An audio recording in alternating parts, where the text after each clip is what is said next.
قل هل يستوي الذين يعلمون والذين لا يعلمون إنما يتذكر أولو الألباب أشهد أن لا إله إلا الله.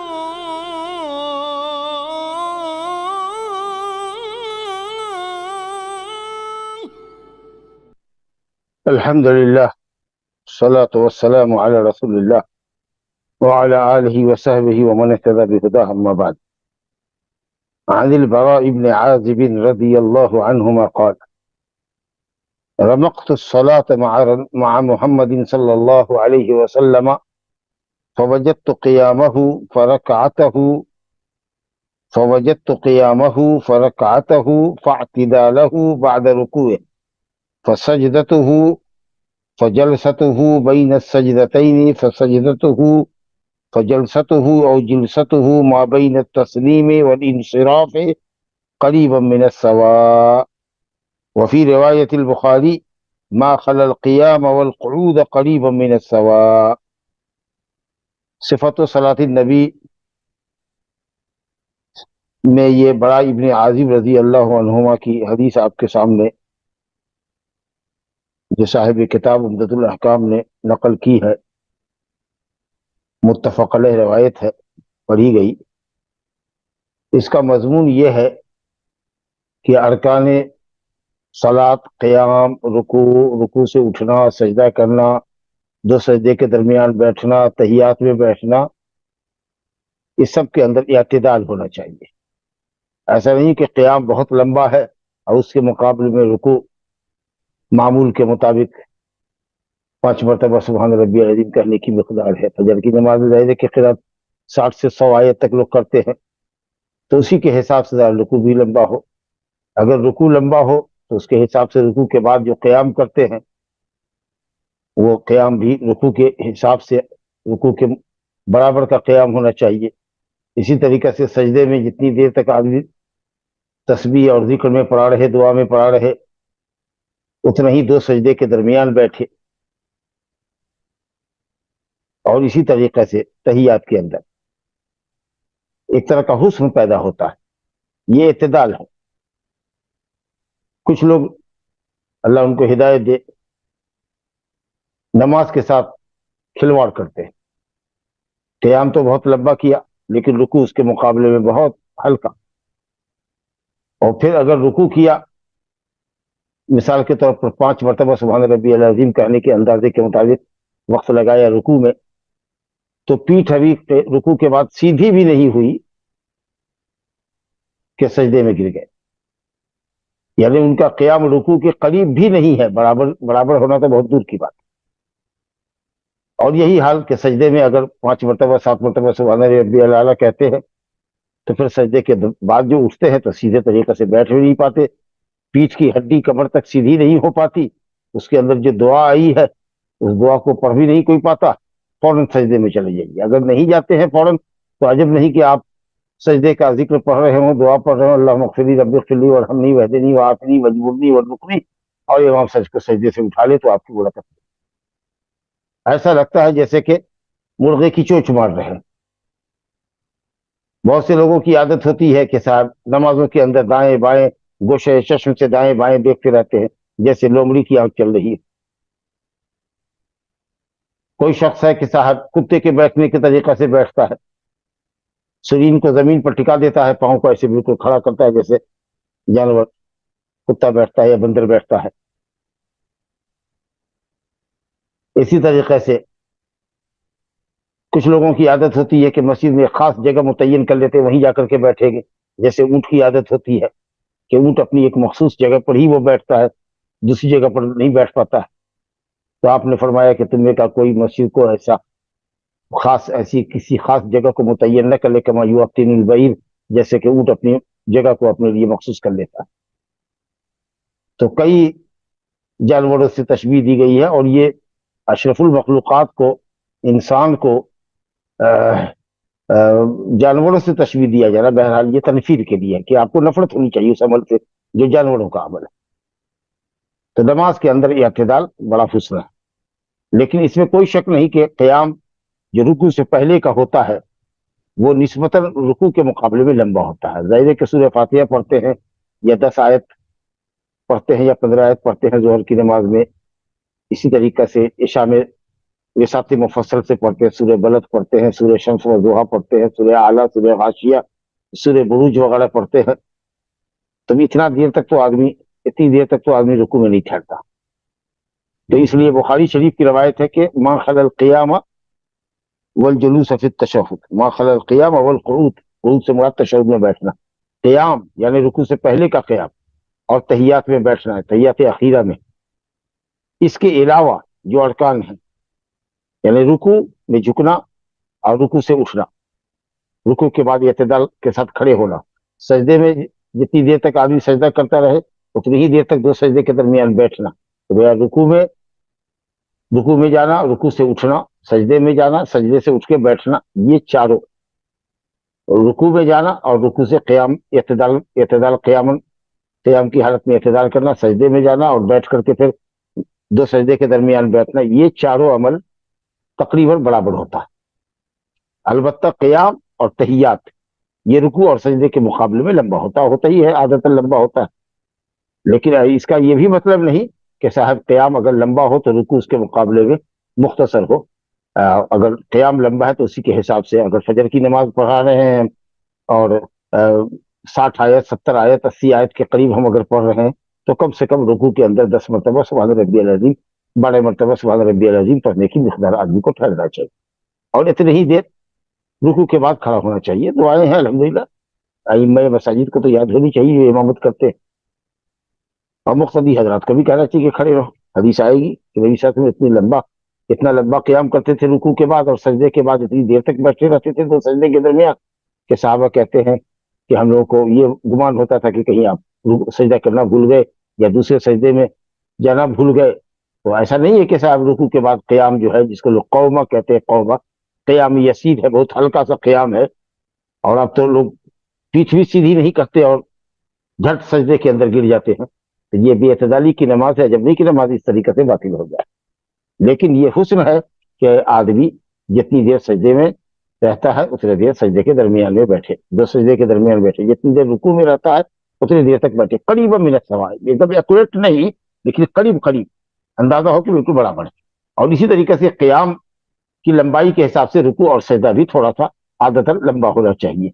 اب ظاہر ہے کہ ایک آدمی اگر صلاۃ الکسوف پڑھ رہا ہے اور 1 گھنٹے تک وہ پڑھتا رہے گا, تو قیام میں مثال کے طور پر اگر وہ 1 پارہ پڑھتا ہے پہلے قیام میں اور پہلی رکعت کے دوسرے قیام میں پون پارہ پڑھتا ہے, تو ظاہر ہے کہ 1 پارہ پڑھنے کے حساب سے اگر اس میں وقت لگتا ہے 20 منٹ 25 منٹ لگتا ہے, آدھا گھنٹہ لگتا ہے, تو ظاہر ہے کہ رکوع اس کے حساب سے کم 5-7 منٹ کا تو لمبا ہونا چاہیے.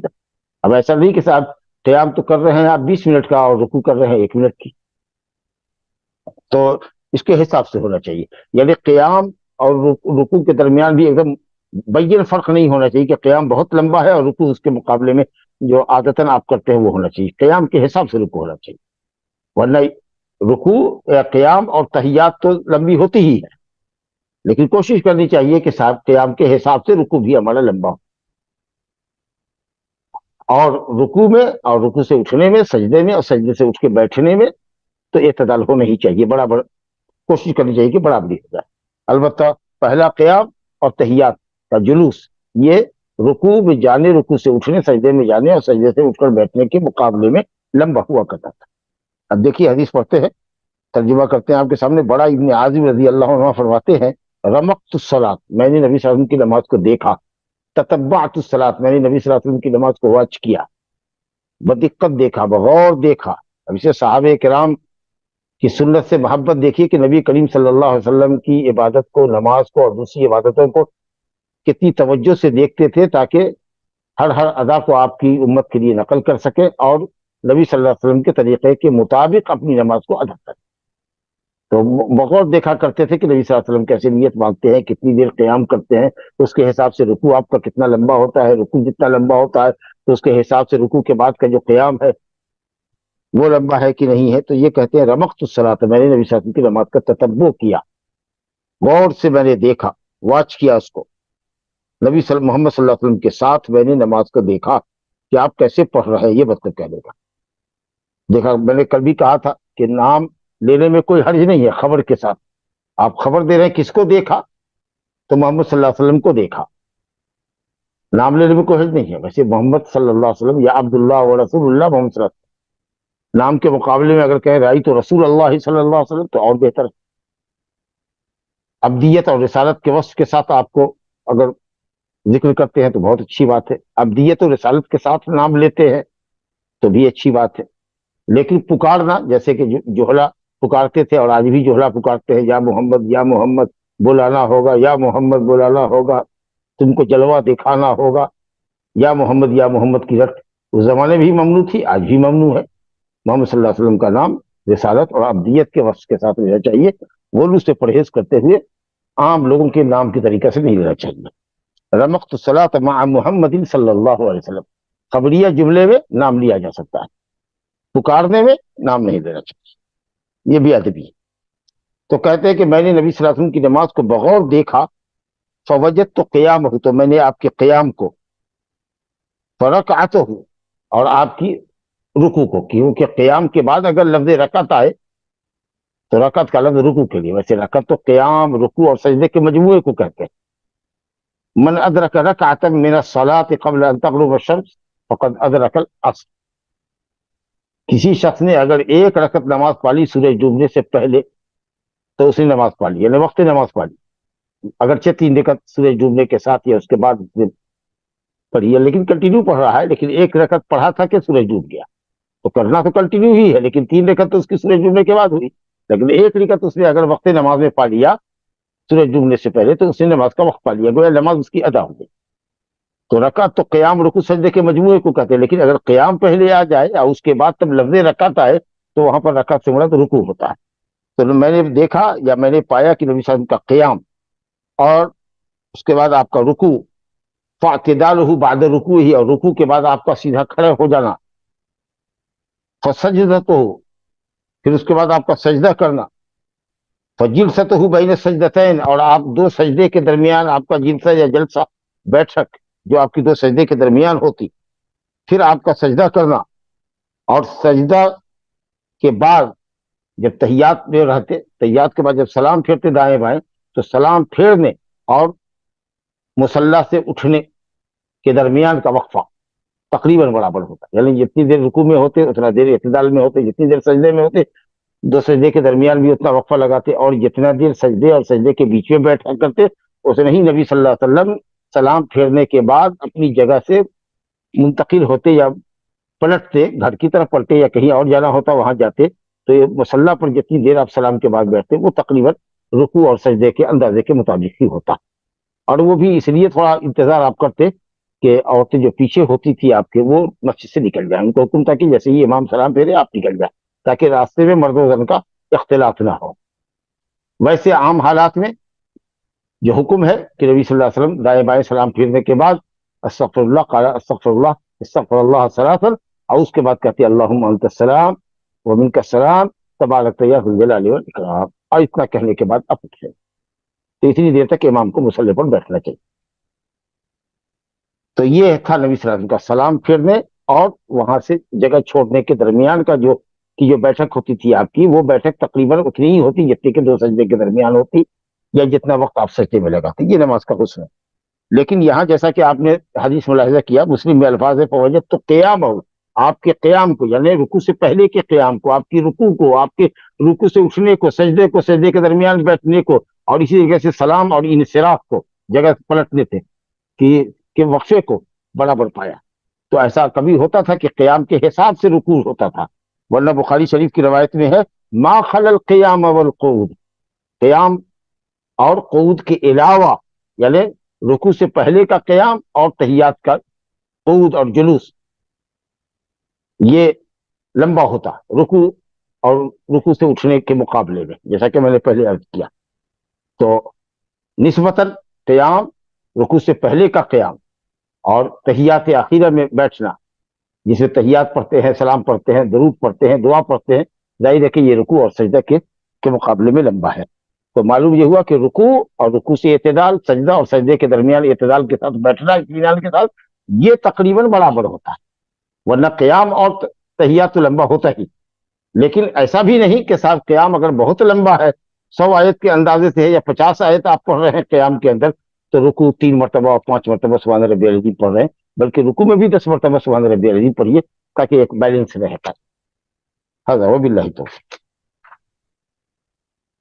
دوسری حدیث ہے عن ثابت البنانی عن انس بن مالک رضی اللہ عنہ قال انی لا آلو ان اصلی بكم كما كان رسول اللہ صلی اللہ علیہ وسلم يصلي بنا.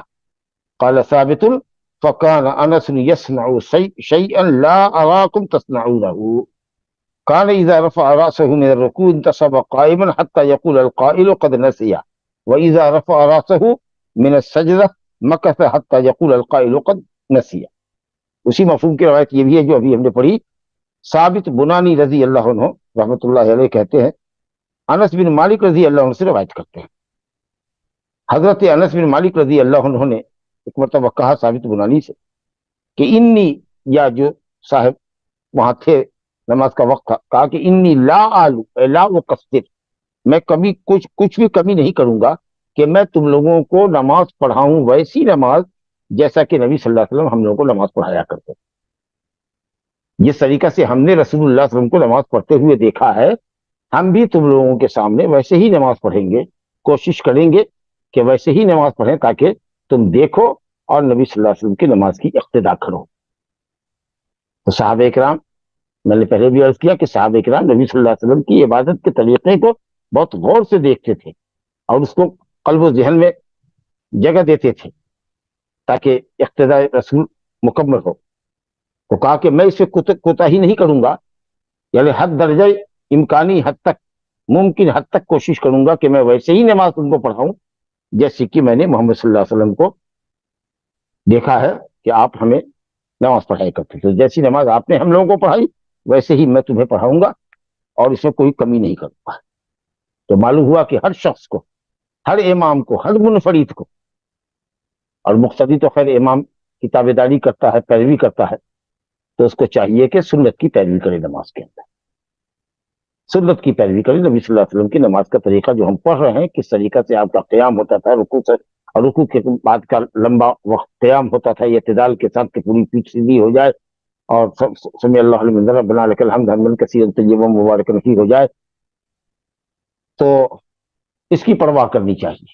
یہ نہیں کہ صاحب کسی نے اگر کہہ دیا کہ منشا بہت لمبی نماز پڑھتے ہیں ذرا ہلکی پڑھیے، یا کسی نے یہ کہا کہ بہت ہلکی پڑھتے ہیں کچھ اور لمبی پڑھیے، تو کس کی بات آپ رکھیں گے، کس کا خیال کریں گے؟ ان لوگوں کا جو جلد باز ہیں ان کے لیے تو آپ کی 30-35 آیتیں پڑھنے کی حد تک بھی فجر میں نماز لمبی ہو جائے گی. اور خاص کر کے جب جمعہ کے دن الف لام میم تنزیل، سجدہ اور سورہ انسان پڑھا جائے مکمل، جیسا کہ نبی صلی اللہ علیہ وسلم دونوں صورتوں کو پڑھا کرتے تھے، تو بہت سے لوگ جزبوز ہوتے ہیں اور کہتے ہیں کہ صاحب بڑی لمبی نماز پڑھائی، اور اس کی وجہ سے امام دباؤ میں آ کر کے سورہ سجدہ کو 3 رکوع کو 2 رکعتوں میں ڈیوائڈ کر دیتا ہے، یا اس طریقہ سے ایک رکوع یہاں سے پڑھتا ہے ایک رکوع وہاں سے پڑھتا ہے، یا آدھا ادھورا پڑھ کر کے چھوڑ دیا، پھر سورہ انسان میں پھر چند آیتیں پڑھی اور رکوع میں چلا گیا.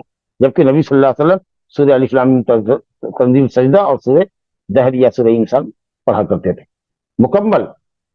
کیونکہ جب کہا کہ پڑھتے تھے یہ دونوں صورت، تو اس کا مطلب ہے کہ پوری. کیونکہ اگر بعض آیت پڑھتے تو پھر صحابہ کرام کہتے کہ آپ ڈیوائڈ کر دیتے تھے ایک صورت. تو اس لیے اگر کوئی سنت کی خلاف ورزی کرتا ہے صرف اس لیے کہ کسی کو وہ نماز لمبی لگتی ہے تو غلط ہے. تو کہنا چاہیے کہ ٹھیک ہے بھائی، اگر آپ کو لمبی لگتی ہے تو آپ سنت کی پیروی کیجیے گا. نبی صلی اللہ علیہ وسلم جمعہ کے دن یہی پڑھا کرتے تھے، اور وہاں بھی کمزور اور ضعیف اور بیمار لوگ ہوا کرتے تھے، اور عورتیں آتی تھی اور بچے بھی ان کے ساتھ ہوا کرتے تھے. اور اگر آپ کو یہ طریقہ نہیں پسند ہے سنت کا تو پھر آپ جان کہ مسجد میں آ کے پڑھیے گا کہ گھر پڑھیے گا. لیکن بہرحال میں کسی کے کہنے پر سنت رسول کو چھوڑ دوں یا قرأت رسول کی قرأت کی پیروی نہ کروں تو یہ بات تو ٹھیک نہیں. البتہ یہ ہے کہ نبی صلی اللہ علیہ وسلم کبھی کبھی نادراً بہت لمبی پڑھتے تھے، جیسے مغرب کی نماز میں سورہ اعراف پڑھ لیا، بہت لمبی، میرا خیال ہے کہ 3 رکعت پڑھنے میں شاید 1 گھنٹہ لگ جائے یا اس سے بھی زیادہ، قریب عشاء کا وقت ہو جائے. کبھی سورہ مرسلات پڑھتے آپ مغرب میں، تو یہ نادر احوال میں ہوتا. عام طریقے سے نبی صلی اللہ علیہ وسلم کی نماز معتدل ہوتی، نہ بہت لمبی ہوتی نہ بہت مختصر ہوتی. مقتدیوں کا خیال کر کے آپ پڑھا کرتے تھے. لیکن جہاں جس طرح کی قرأت ثابت ہے نبی صلی اللہ علیہ وسلم کی سنت سے کہ عشاء میں آپ بساط مفصل سے پڑھا کرتے تھے، سورہ والضحیٰ سے پہلے کی سورت پڑھا کرتے تھے، یعنی عما یتساءلون سے سورہ والضحیٰ تک یہ پڑھتے تھے عشاء کی نماز میں. اب عشاء میں آپ پڑھ رہے ہیں وہ قصار مفصل سے پڑھ رہے ہیں جی، سورہ قاریہ پڑھ رہے ہیں، سورہ یہ حمزہ پڑھ رہے ہیں، یا اس طرح کی سورہ والتین والزیتون پڑھ رہے ہیں، تو آدمی کو اس قرأت کا لحاظ کرنا چاہیے. بہرحال تو یہاں یہ کہہ رہے ہیں کہ میں انشاءاللہ کوئی کمی نہیں کروں گا اس نماز کی پیروی جو میں نے کی ہے نبی صلی اللہ علیہ وسلم کے ساتھ، اور جس طرح آپ نماز ہمیں پڑھایا کرتے تھے اسی طریقے سے میں تم لوگوں کو پڑھاتا ہوں، تاکہ تم میرے ذریعے نبی صلی اللہ علیہ وسلم کا عملی طریقہ دیکھو کہ آپ کیسے نماز پڑھاتے ہیں. حضرت ثابت البنانی کہتے ہیں کہ حضرت انس نے اپنی نماز کے درمیان کچھ ایسا کیا جو لوگ نہیں کرتے تھے، عام طریقے سے ائمہ مساجد نہیں کرتے تھے. کہا کہ وہ انہوں نے کچھ کیا، لا اراکم تسمعون، ائمہ سے کہہ رہے ہیں، ائمہ مساجد سے، کہ میں تم لوگوں کو ایسا کرتے ہوئے نہیں دیکھتا ہوں جو حضرت انس نے کیا. اور ظاہر ہے کہ حضرت انس نے تو نبی صلی اللہ علیہ وسلم کی اقتدا کی ہے، ان کی نماز کی طرح نماز پڑھائی ہے.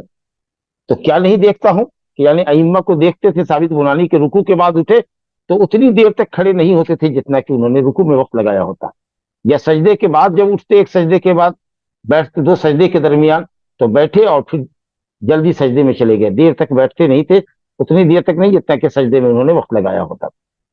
چنانچہ خود آگے واضح کر رہے ہیں کہ کان اذا رفع راسہ من الرکوع، حضرت انس کو ہم نے دیکھا رضی اللہ عنہ کو، جو نبی صلی اللہ علیہ وسلم کی اقتدا لوگوں کو بتا رہے ہیں کہ آپ صلی اللہ علیہ وسلم یا حضرت انس اپنا سر اٹھاتے رکوع سے انتصب قائما، تو سیدھے کھڑے ہوتے جیسے لگتا ہے کہ کوئی لاٹھی کھڑی ایک دم سیدھا، یہ کہ کمر خمیدہ ہے یا گردن کو آگے کو جھکائے ہوئے، پوری پیٹھ سیدھی کرو، پوری کمر سیدھی کرو، یہاں تک کہ پوری ہڈی اپنی جگہ پر آ جائے. یہاں تک کہ کہنے والا یہ کہتا کہ قد نسیا، بھول گیا صلی اللہ علیہ وسلم سجدے میں جانا. کیونکہ عام طریقے سے اگر کوئی شخص مان لیجیے کہ عادت ہے کہ ساتھ 30 سیکنڈ کے لیے وہ کھڑا ہوتا ہے، اور اگر کسی نے 1 منٹ کر دیا یا 1.5 منٹ تک اگر کھڑا رہا تو آدمی کیا سمجھے گا؟ جو اپنی عادت کے خلاف دیکھ رہا ہے کسی امام کو تو یہ سمجھے گا کہ لگتا ہے کہ امام صاحب بھول گئے. تو ایسا محسوس ہوتا کیونکہ عادت تو ان کی جلدی جلدی سجدے میں جانے کی تھی.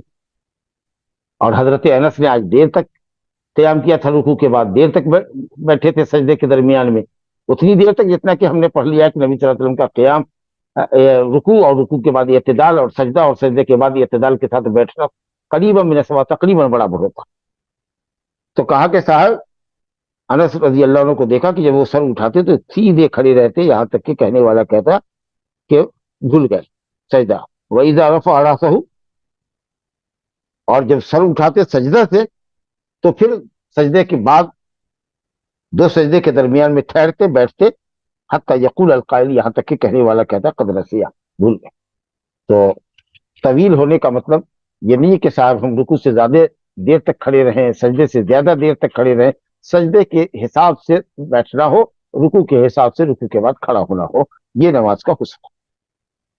آگے روایت ہے حضرت انس بن مالک رضی اللہ عنہ سے، عن انس بن مالک رضی اللہ عنہ قال ما صلیت خلف امام قط اخف صلاة ولا اتم صلاة من رسول اللہ صلی اللہ علیہ وسلم.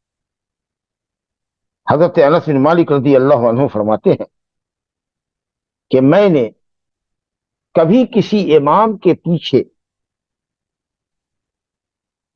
ایسی نماز نہیں پڑھی جو نبی صلی اللہ علیہ وسلم کی نماز سے زیادہ مکمل اور زیادہ ہلکی. یعنی میں نے اب تک جتنے اماموں کے پیچھے نماز پڑھی ہے اس میں کوئی بھی امام ایسا نہیں ہے جو نبی صلی اللہ علیہ وسلم سے زیادہ مکمل نماز پڑھتا ہو اور آپ سے زیادہ ہلکی نماز پڑھتا. اللہ، مکمل ہونے میں تو کوئی شک کی بات ہی نہیں ہے، کیونکہ نبی صلی اللہ علیہ وسلم کی نماز ہے، آپ سے بڑھ کر مکمل نماز کس کی ہوگی؟ جو حضرات آپ کی اقتدا کرتے تھے ان کی نماز سے بہتر کس کی نماز ہوگی؟ لیکن جہاں تک ہلکے کا سوال ہے تو ہلکا وہی ہے جو نبی صلی اللہ علیہ وسلم اعتدال کے ساتھ کیا کرتے تھے، وہی ہلکا ہے. تو آج ہم لوگوں کی جو بے اعتدالی ہے، قیام اور رکوع کے درمیان کا فرق، اور پھر رکوع اور رکوع سے اٹھنے کے درمیان جو وقت تقریباً برابر ہونا چاہیے، اس میں جو بے اعتدالی ہے ہماری، اس کے مقابلے میں نبی صلی اللہ علیہ وسلم کی نماز اعتدال پر مبنی ہوتی، ہلکی بھی ہوتی، مکمل بھی ہوتی. اور حدیث میں ہے کہ نبی صلی اللہ علیہ وسلم یہ رحمت للعالمین صلی اللہ علیہ وسلم اگر کبھی چاہتے بھی کہ قیات لمبی کریں، رکوع لمبا کریں، تو بچے کے رونے کی آواز سنتے تو یہ سوچ کر کے کہ اس کی ماں پریشان ہو جائے گی، آپ صلی اللہ علیہ وسلم نماز کو ہلکی کر دیا۔ تو نبی صلی اللہ علیہ وسلم مکمل ترین نماز پڑھتے تھے اور ہلکی بھی، انتہائی ہلکی نماز پڑھتے تھے تاکہ نمازیوں پر گرا نہ گزرے، لیکن حسن اور اعتدال ارکان کی ادائیگی کے اندر کبھی آپ سے چھوٹتا نہ تھا۔ اس باب کی 10ویں حدیث صفت صلاۃ النبی کے اندر ابو قلابہ عبداللہ بن زید الجرمی البصری کہتے ہیں کہ جاءنا مالک بن الحویرث رضی اللہ عنہ فی مسجدنا ھذا، انہوں نے اپنی مسجد کے اندر مسجد کی طرف اشارہ کر کے کہا کہ مالک بن حویرث رضی اللہ عنہ ہماری اس مسجد میں آئے۔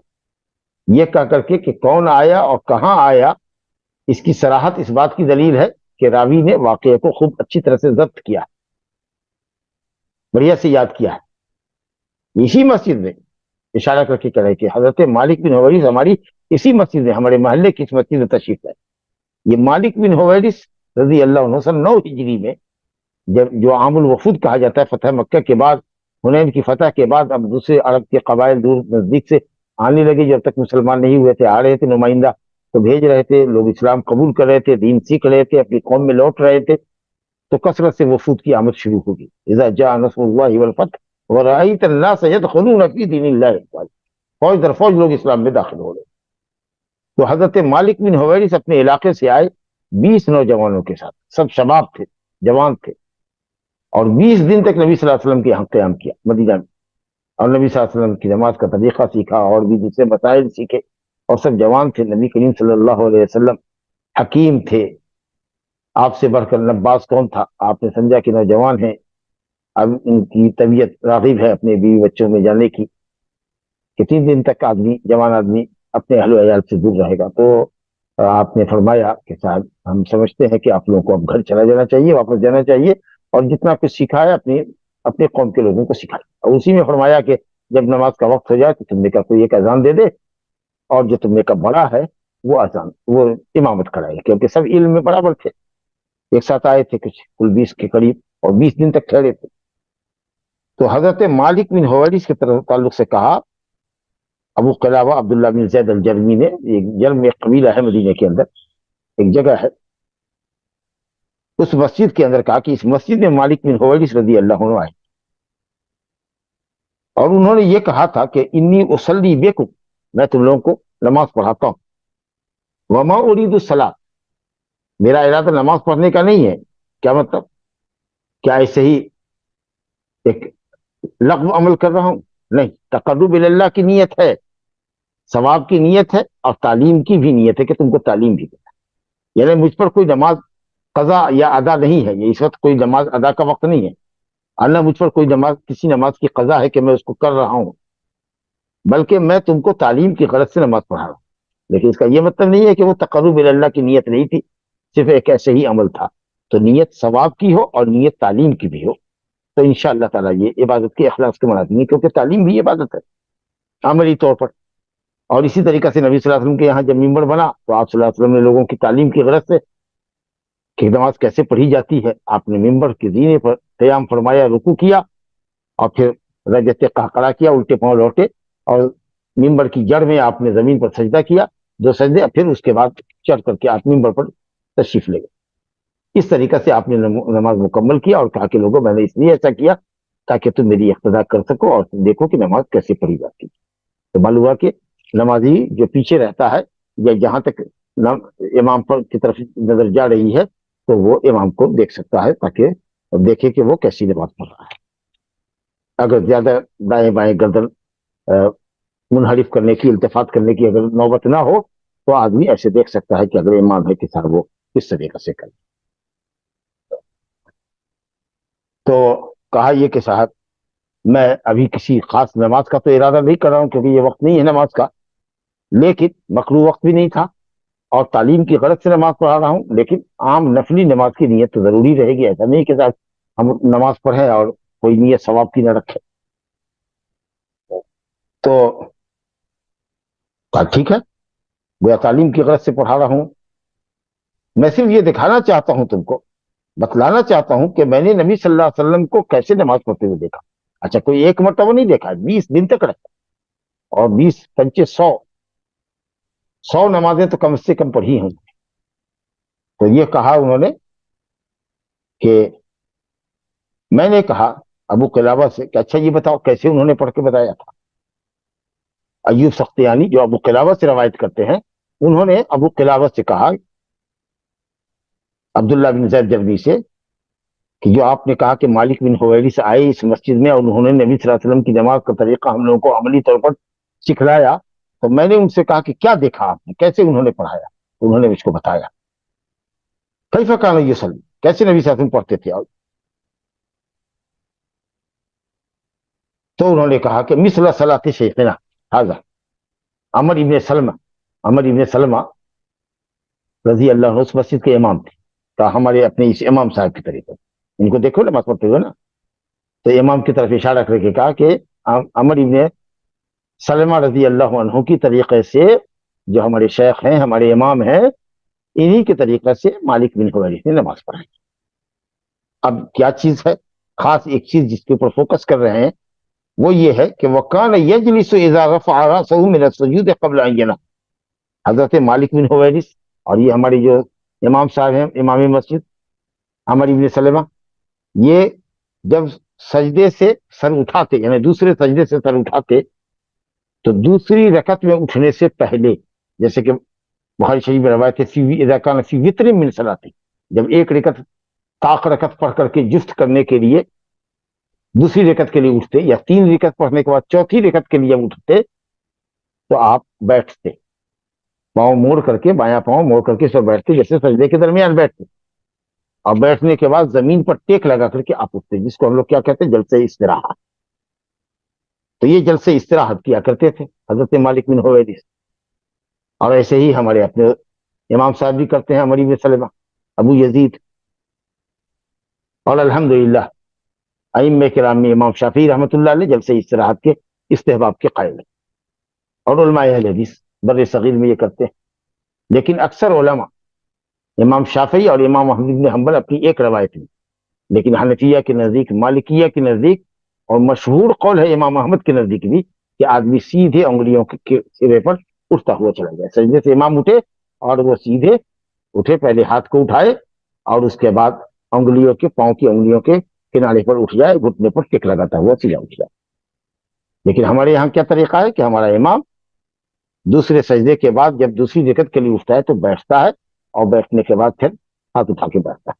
اب یہ جو تکبیر کہتا ہے وہ سجدے سے اٹھتے وقت کرنی چاہیے. اب یہ نہیں کہ کچھ لوگوں کی عادت یہ ہے کہ سجدے سے اٹھ گئے، آرام سے بیٹھے، یہ نہیں کہ صاحب آدھا بیٹھے آدھا اٹھے ہوئے ہیں، جیسے کہ کوئی پرندہ ہے جو شاخ پہ بیٹھا اور اڑ گیا. آرام سے بیٹھے، جلسہ استراحت اور آرام کے لیے، اور اس کے بعد زمین پر ٹیک لگا کر کے اٹھا تھا.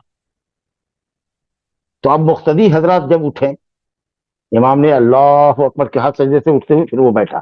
ظاہر ہے کہ مقتدی اللہ اکبر ختم ہونے کا انتظار کر رہے ہیں. اب جو اٹھے تھے امام صاحب تو بیٹھے ہوئے ہیں، تو ان کو چاہیے کہ بیٹھے، اور امام جب کھڑا ہو جائے یا کھڑے ہونے کے قریب ہو جائے تب یہ لوگ اٹھنا شروع کریں، بلکہ کھڑا ہو جائے تو اٹھے. اب اس قیام میں رکو، اس قیام کے اندر تکبیر نہیں ہے، تکبیر تو سجدے سے اٹھنے کے وقت ہے. تو سجدے سے اٹھنے کے وقت تکبیر کہنی چاہیے اور بیٹھنا چاہیے، پھر ٹیک لگا کے اٹھنا چاہیے. یہ امام شافعی رحمۃ اللہ علیہ اور علماء اہل حدیث کہتے ہیں کہ یہ مسنون عمل ہے، جیسا کہ نبی صلی اللہ علیہ وسلم نے کیا. جمہور کہتے ہیں کہ آخری عمر میں آئے تھے نبی صلی اللہ علیہ وسلم، زمانے میں بوجھل ہو گئے تھے اور انگلیوں کے سرے پر اٹھ نہیں سکتے تھے، لہذا یہ تو استراحت کا جلسہ ہے، یہ بذات خود مطلوب نہیں ہے، کیونکہ اس میں کوئی دعا بھی نہیں ہے اس جلسے استراحت میں، نہ کوئی تکبیر ہے کہ اٹھنے کے وقت تکبیر کہنی ہے، وہی تکبیر ہے جو سجدے سے اٹھتے وقت ہم نے کہی ہے. تو اس لیے یہ مستحب نہیں ہے. اور بعض اہل علم نے کہا کہ اگر آدمی کبیر السن ہو، بڑی عمر کا آدمی ہو، بوڑھا ہو، انگلیوں کے سرے پر نہیں اٹھ سکتا ہو، یا گھٹنے میں درد ہے، تو وہ آرام سے بیٹھے، اس کے بعد ٹیک لگا کر کے اٹھے. تو بہرحال کچھ لوگ اس کو مستقل سنت مانتے ہیں اور کچھ اس کو مجبوری پر محمول کرتے ہیں، لیکن انشاءاللہ تعالی بہتر یہ ہے، سنت پر عملداری کا تقاضا یہ ہے کہ اس سنت پر عمل کرنا چاہیے، اور آدمی کو چاہے معذور نہ بھی ہو تو بہتر یہ ہے کہ وہ بیٹھے، کیونکہ ایک مرتبہ کا کوئی عمل نہیں ہے. یہ ٹھیک ہے اور صحابہ نے ذکر نہیں کیا ہے، لیکن بہرحال جب ثابت ہے، اور وہ بھی یہ ہے کہ صاحب 20 دن تک انہوں نے نبی صلی اللہ علیہ وسلم کو دیکھا ہے، تو اس کا مطلب یہ ہے کہ بہرحال یہ مستقل سنت ہے اور مقصود بذات ہے، یعنی بذات خود یہ سنت مطلوب ہے، لیکن اس سے ابھی جلسہ استراحہ۔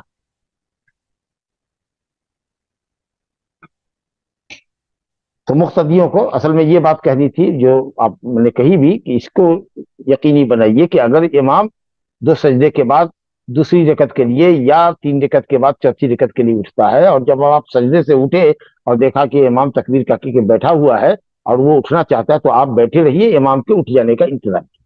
ایسا نہیں کہ صاحب کچھ لوگ اٹھے اور امام کے ساتھ اٹھنے لگے۔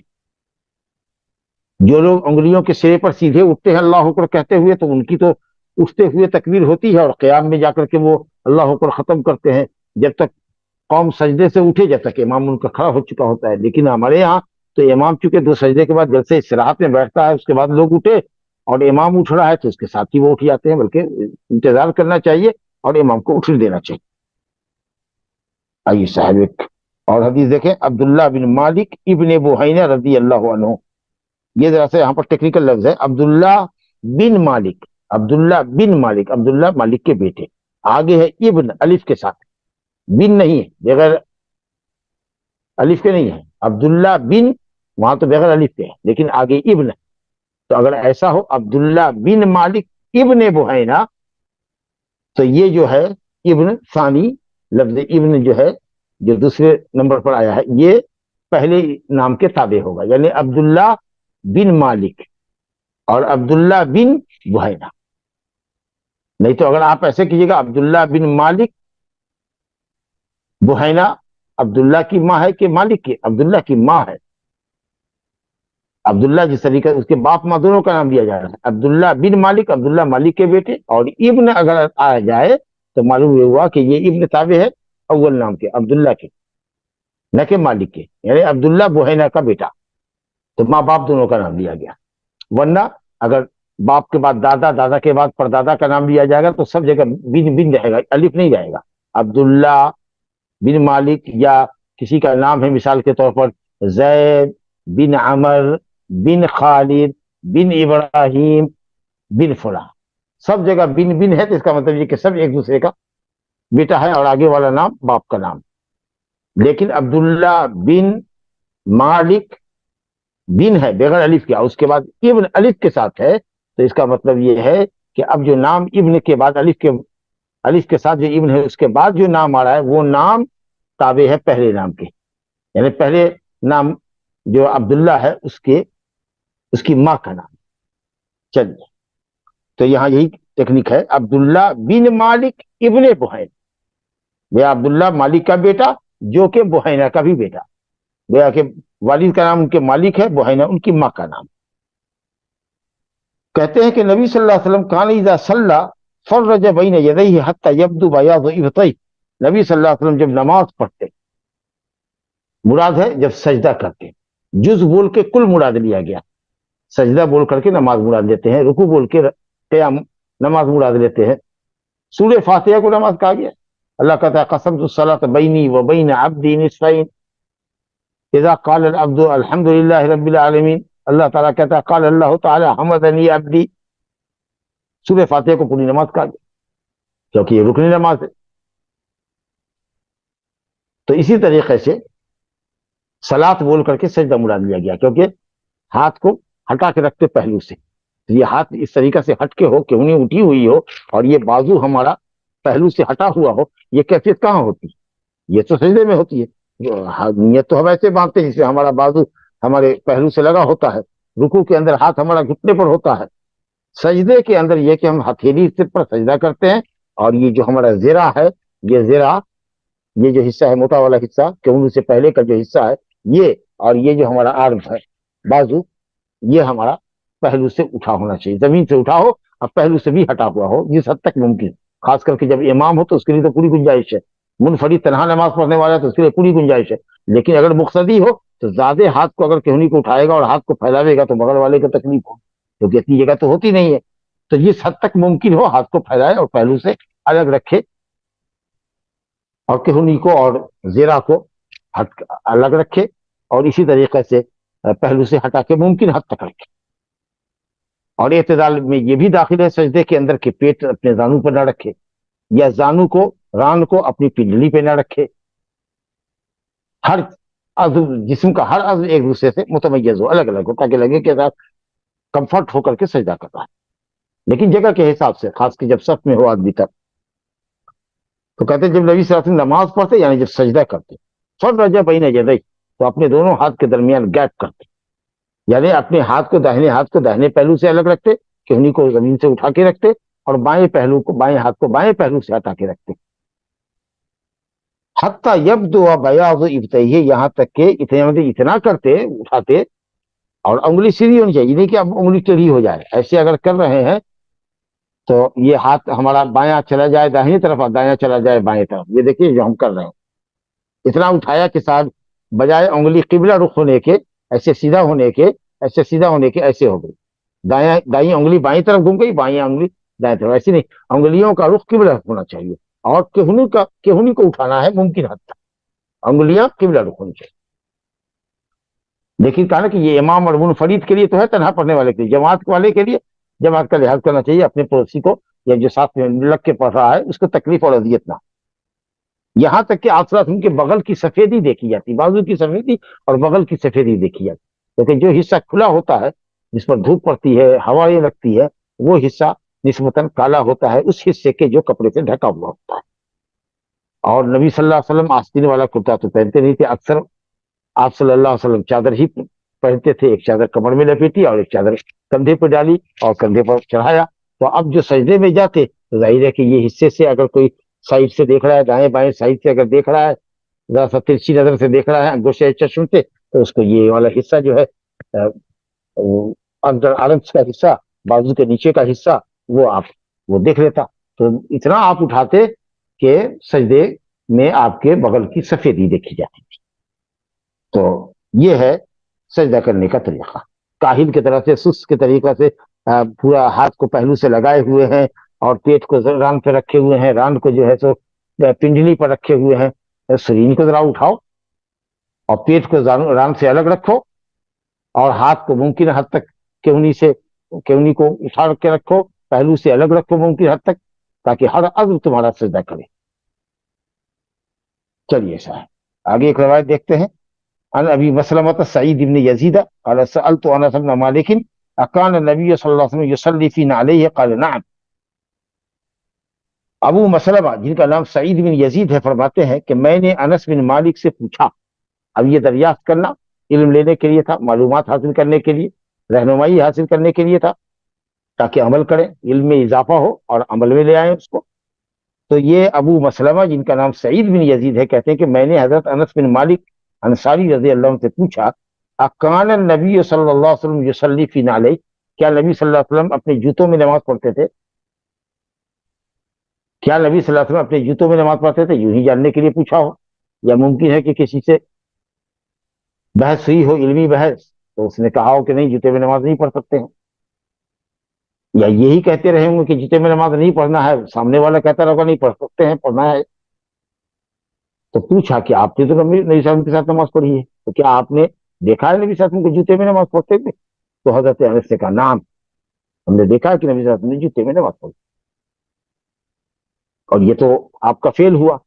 قولی حدیث بھی ہے کہ جب تم میں کا کوئی، ابو داؤد شریف کی روایت ہے غالباً ابو سعید خدری سے، کہ جب تم میں کا کوئی مسجد آئے تو اپنے تلے کو دیکھ لے، جوتے کے تلے کو، کہ اس کے نیچے کچھ لگی تو نہیں ہے کوئی چیز گندگی. اگر لگی ہے تو اس کو مٹی پہ رگڑ دے، صاف کر دے. ہو سکتا ہے غلط لگی ہو سکتا ہے گوبر لگا ہوا ہو سکتا ہے کیچڑ لگا ہو، اور چلے جائیں آپ. تو اس لیے اس کی صفائی ستھرائی ہونی چاہیے، ناپاکی سے اور گندگی سے، یا اسی طریقے سے گوبر وغیرہ اگر لگا ہوا ہے یا کیچڑ لگا ہوا ہے، اس کو صاف ستھرا کر کے آدمی نماز پڑھے. تو اور آپ نے یہ بھی فرمایا، ابو داؤد کی روایت ہے شداد بن اوس رضی اللہ عنہ کی غالباً کہ صاحب جوتے میں نماز پڑھو یہود کی مخالفت کرو، کیونکہ یہود اپنے جوتوں میں اور اپنے موزوں میں نماز نہیں پڑھتے. شاید اس لیے کہ حضرت موسیٰ علیہ السلام جب طور پر گئے تو اللہ تعالیٰ نے کہا فخلع علیک فإنک بالوادی المقدس طویٰ، اپنے جوتے کو اتارو موتا، موسیٰ، جب موسیٰ علیہ السلام رب تعالیٰ کے قریب گئے ہیں وادی مقدس میں کوہ طور پر، اور اس کے نیچے کی جو وادی ہے وہاں انہوں نے جوتا اتارا تو ہم اپنی عبادت خانوں میں جوتا لے کے جائیں، تو آپ نے فرمایا کہ شاید، یہ تو وجہ شاید کر کے بتا رہے ہیں، یہ تو حدیث میں نہیں ہے، اہل علم نے لکھا ہے، تو وہ نماز نہیں پڑھا کرتے تھے، جبکہ جوتا ریموو کرنا آسان ہے بمقابلہ موزہ نکالنے کے۔ تو کہا کہ ہاں پڑھتے تھے، اور آپ نے فرمایا ہے کہ صاحب یہود کی مخالفت کو، لیکن اب آج کل جو ہماری مسجدیں ہیں وہ بالکل مفروش ہوتی ہیں، اس میں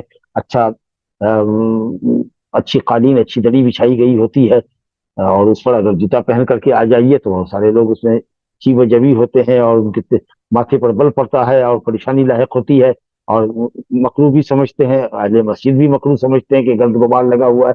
تو چلیے، اگر اس طرح کا فتنہ اور فساد ہونے کا معاملہ ہو اور شور شرابہ ہوتا ہو تو بہتر ہے کہ ریموو کر لینا چاہیے، جوتا کو نکال دینا چاہیے، اور جو اس کی جگہ متعین ہے اس پہ رکھ لینا چاہیے، کیونکہ اگر ایک طرف سنت ہے، استحبابی سنت ہے، سمجھا کہ نہیں، واجب تو کسی نے بھی نہیں کہا، کیونکہ اگر واجب ہو اور ایسا عمل کو جان بوجھ کے آدمی نہ کرے تو نماز ہی باطل ہو جائے گی، تو کسی اہل علم نے واجب نہیں کہا ہے۔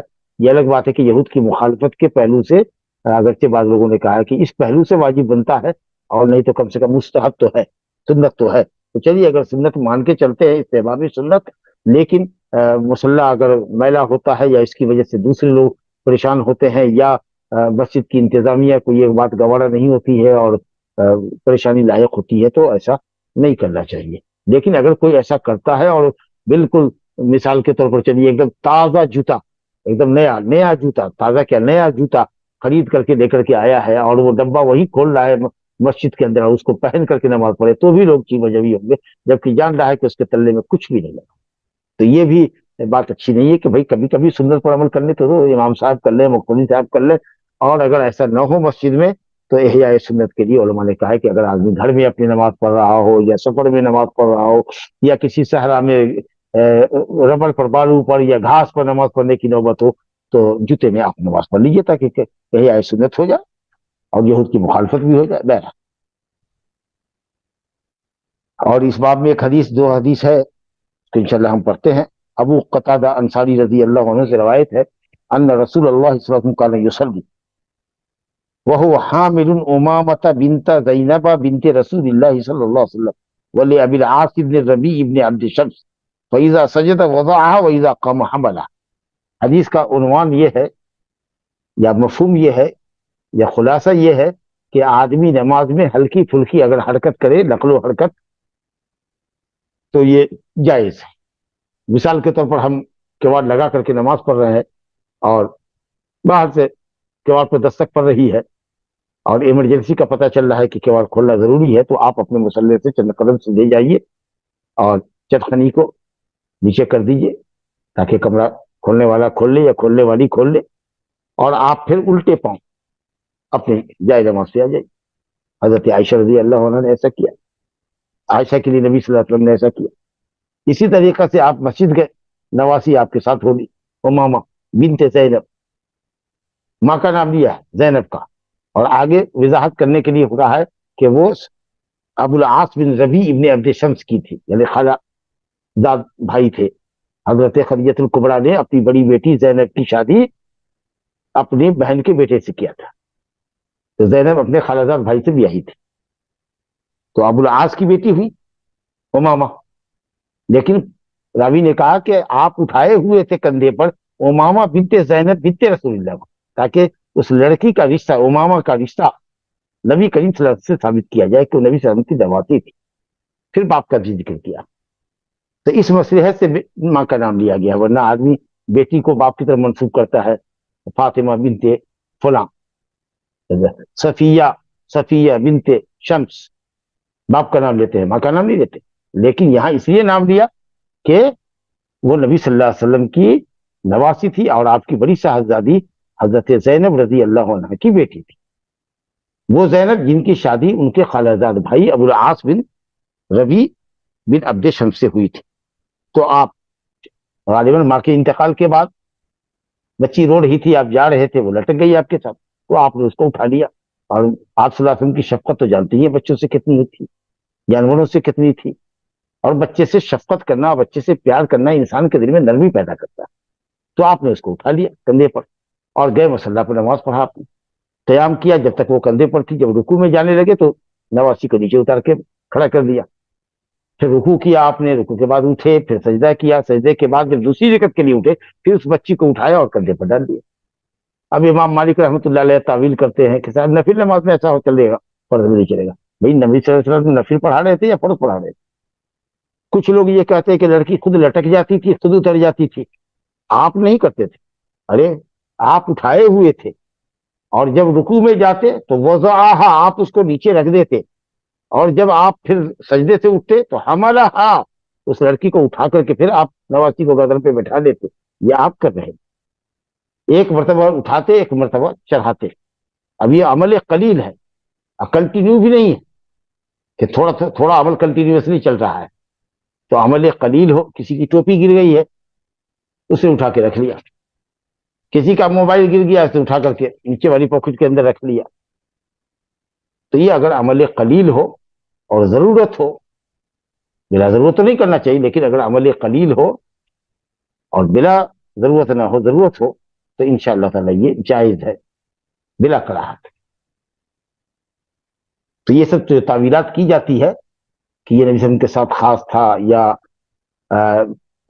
وہ پاک رہی ہوگی، ہماری بچی ہو سکتی ہے کہ درمیان میں اپنے ڈائپر میں پیشاب کر دے، یہ وہ دنیا بھر کی باتیں جو لوگ کرتے ہیں کہ کسی طریقہ سے کہے کہ یہ عمل آپ کے ساتھ خاص. ایسا کچھ نہیں. نبی صلی اللہ علیہ وسلم کا عمل اسوہ حسنہ ہے ہم سب کے لیے. لہٰذا اگر کوئی امام بچی کو لے کے آئے اور اس طریقہ سے وہ کندھے پر رکھ کر کے کرتا ہے تو ٹھیک ہے، لیکن یہ یقینی رکھے کہ اس کے ڈائپر میں کسی طرح کی کوئی چیز لگی ہوئی نہیں. اگر استنجا نہیں کیا ہے، اس نے پیشاب پاخانہ نہیں کیا، پوٹی نہیں کیا ہے، اور گمان غالب یہ کہ وہ پاک ہے، اور اس طرح کی کبھی کیفیت ہو جائے تو مقتدی حضرات کو امام کے اوپر اپنا جامع غضب انڈلنا نہیں چاہیے. ایسا امام بھی کر سکتا ہے، مقتدی بھی کر سکتا ہے. لیکن بہرحال یہ ایک آدھ مرتبہ ایسا ہوا، ایسا نہیں کہ آپ روز کا روز لے کر کے آئیے اور اسی طرح کی حرکت کیجیے. تو اگر کبھی آپ کا بچہ آپ کے بغیر نہیں رہ رہا ہے اور پریشان ہے تو آپ لے جائیے اس کو. بہرحال تو فیضا سجدہ وضعہا، نبی صلی اللہ علیہ وسلم جب سجدہ کرتے تو اس کو اتار دیتے. وَإِذَا قَامَ، جب کھڑے ہوتے دوسری رکعت کے لیے یا تیسری رکعت کے لیے یا چوتھی رکعت کے لیے تو پھر زینب کی صاحبزادی امامہ بنت زینب بنت رسول اللہ صلی اللہ علیہ وسلم، کتنی زبردست نسبت. تو اس کو پھر کندھے پر بیٹھا دیتے. تو معلوم یہ ہوا کہ عمل قلیل، العمل القلیل لا یبطل الصلاۃ. مختصر عمل ہو، قلیل عمل ہو، وہ نماز کو باطل نہیں کرتا ہے. اور روایت ہے انس بن مالک رضی اللہ عنہ کی، آگے روایت ہے، نبی صلی اللہ علیہ وسلم نے فرمایا اعتدلوا فی السجود، نماز میں اعتدال، سجدے میں اعتدال کرو، یعنی بالکل سیدھے ہو کر سجدہ کرو. انگلی پاؤں کی زمین پہ ہونی چاہیے اور قبلہ رخ گاڑ سکو تو اور اچھا ہے. ہاتھ کی انگلیاں بھی قبلہ رخ ہونی چاہیے، ہاتھ کی کلائی زمین پہ ہونی چاہیے، باقی کلائی کا حصہ، یہ کف کے بعد والا جو حصہ ہے وہ اٹھا ہوا ہونا چاہیے. جیسا کہ میں نے کہا اعتدال ہونا چاہیے، اطمینان ہونا چاہیے، کسی ایک طرف مائل نہ ہو، آدمی ٹیڑھا نہ ہو، سیدھا ہو، اور کوشش کرے کہ ہاتھ اور پاؤں کی انگلیوں کا رخ قبلہ کی طرف. اور فرمایا ولا یبسط احدکم ذراعیہ انبساط الکلب، اور تم میں کا کوئی اپنے ذرا کو، اپنے ہاتھ کو زمین پر نہ ایسے پھیلائے، نہ بچھائے جیسے کہ کتا اپنی انگلی ٹانگوں کو بچھاتا ہے. لا حول ولا قوت الا باللہ. تشبیہ کسے دی جا رہی؟ کتے سے، نعوذ باللہ، تاکہ اس عمل سے نفرت ہو آپ کو. ایسا نہیں کرنا. تو یہ اعتدال ہونا چاہیے سجدے کے اندر، ہر عضو ایک دوسرے سے متمیز ہونا چاہیے. گھٹنا سجدہ کر رہا ہو، پاؤں سجدہ کر رہا ہو، ہاتھ سجدہ کر رہا ہو، پیشانی ناک پر سجدہ ہو. اور جو کپڑے لٹک رہے ہیں ہمارے، وہ کپڑے لٹکے، یہ نہیں کہ صاحب کپڑوں کو سمیٹ کر کے رکھ لیا، یا بال اگر داڑھی کا لٹک رہا ہے تو اس کو اندر کر لیا کہ صاحب وہ مصلی سے آلودہ ہو رہا ہے. تو جو جیسے نیچرلی جو چیز لٹک رہی ہے اس کو لٹکنے دیجیے. اعتدال کے ساتھ نماز پڑھیے، سیدھے نماز پڑھیے. اعتدال یعنی دائیں بائیں میلان نہیں ہونا چاہیے، اطمینان کے ساتھ نماز ہونی چاہیے. هذا وباللہ التوفیق وصلی اللہ علی نبینا محمد وآلہ وصحبہ اجمعین. اسی کے ساتھ ہمارا یہ باب صفت صلاۃ النبی کا ختم ہوا، اور انشاءاللہ تعالی آگے بھی جو باب ہے اس کا بھی تعلق اسی سے ہے. اب جیسے کہ باب آگے آ رہا ہے کہ رکوع اور سجدے میں اطمینان کے ساتھ رکوع اور سجدے کو اطمینان سے ادا کرنے کا باب. تو ظاہر ہے کہ اس کا بھی تعلق صفت صلاۃ النبی سے ہے. بہرحال جو باب ہمارے سامنے تھا وہ الحمدللہ حضرت انس رضی اللہ عنہ کی اس حدیث سے کہ سجدے میں اعتدال کرو اور ہاتھیں بازو کو اپنے ہاتھوں کو اس طریقے سے زمین پر نہ بچھاؤ جیسے کہ کتا بچھاتا ہے.